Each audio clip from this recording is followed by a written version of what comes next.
Hey guys, I'm Nobunita. Welcome to my channel Foodie Spat. This year 2020 has made me appreciate even more the simple things in life. Braving the perils, we are moving to the next phase filled with hope and positivity. Speaking of simple pleasures in life, is there any other way to initiate the celebratory bells other than gorging on a sizzling hot dessert? I don't know any other way. Presenting sizzling walnut brownies with brown butter and chocolate sauce topped with a scoop of vanilla ice cream. Yummy, right? So guys, let's start baking. Moist, nutty, delicious, not cloyingly sweet, these brownies loaded with toasted walnuts have a shiny crackle top and a chewy fudgy interior, making these irresistible and calorie worthy. For the list of ingredients, please check the description box.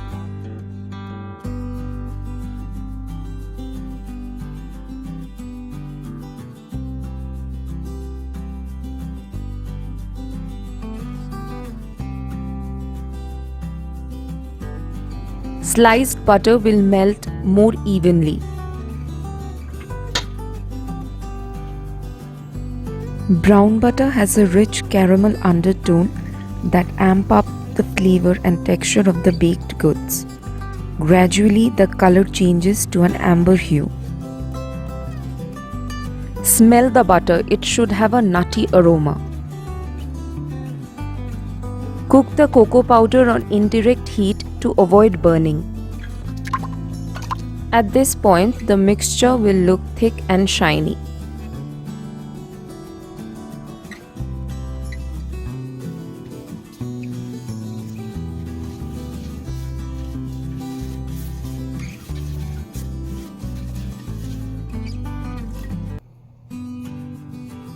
You can use any instant coffee powder. The mixture will be warm. Whisk the chilled eggs vigorously so that the latter get emulsified into the butter.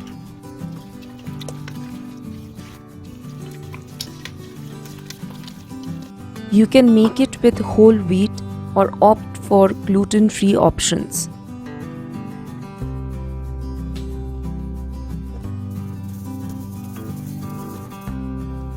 Scrape the sides and bottom of the pan to get homogenized batter. Toasted nuts add a crunchy bite and enhance the overall texture of the brownies. You can use pecans or hazelnuts or mixed nuts instead of walnuts. To spike up a little, you can substitute vanilla and water with Kahlua. Use a brush to cover every nook and cranny, or use a baking spray and generously grease the pan. You can add 1/3 cup of semi-sweet chocolate chips with the walnuts to make it more chocolatey. Since I'm in a sizzling mood today, I decided to take an extra step and make chocolate sauce instead of adding choco chips into the batter.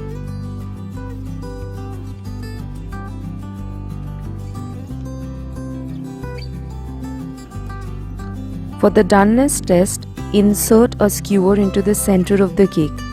It should come out clean. A few small crumbs are okay. Add 5 minutes to the baking time if you're using glass pans versus metal pans.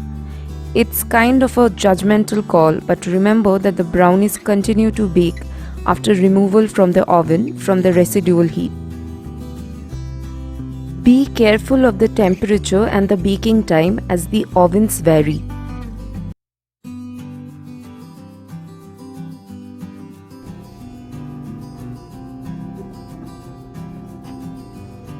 To avoid the chocolate from turning thick, lumpy and dull if cooked on direct heat, the double boiler produces the slow indirect heat that slowly melts the chocolate into a perfect, smooth and luscious sauce.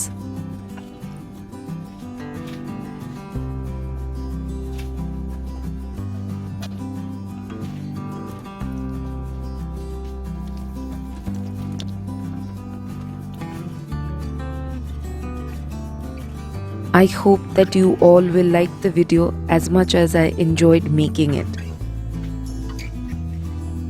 You can use milk instead of water. I prefer the chocolate sauce to be neither too thick nor runny. Add or reduce liquid accordingly. Please guys, subscribe to my channel and help me to grow. Thank you.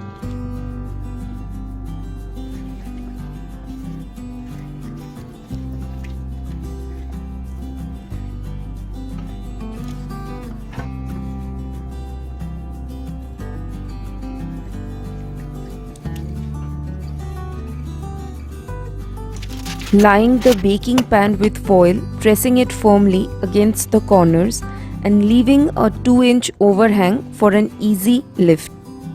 Cool on the rack completely before cutting into squares. If you like the video, please press the like button. And guys, like, share and subscribe.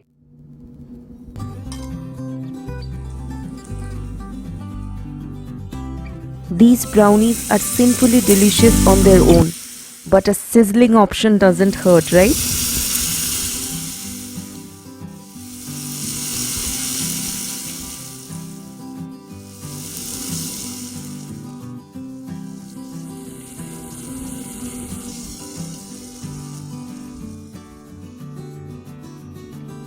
Your patience will be rewarded.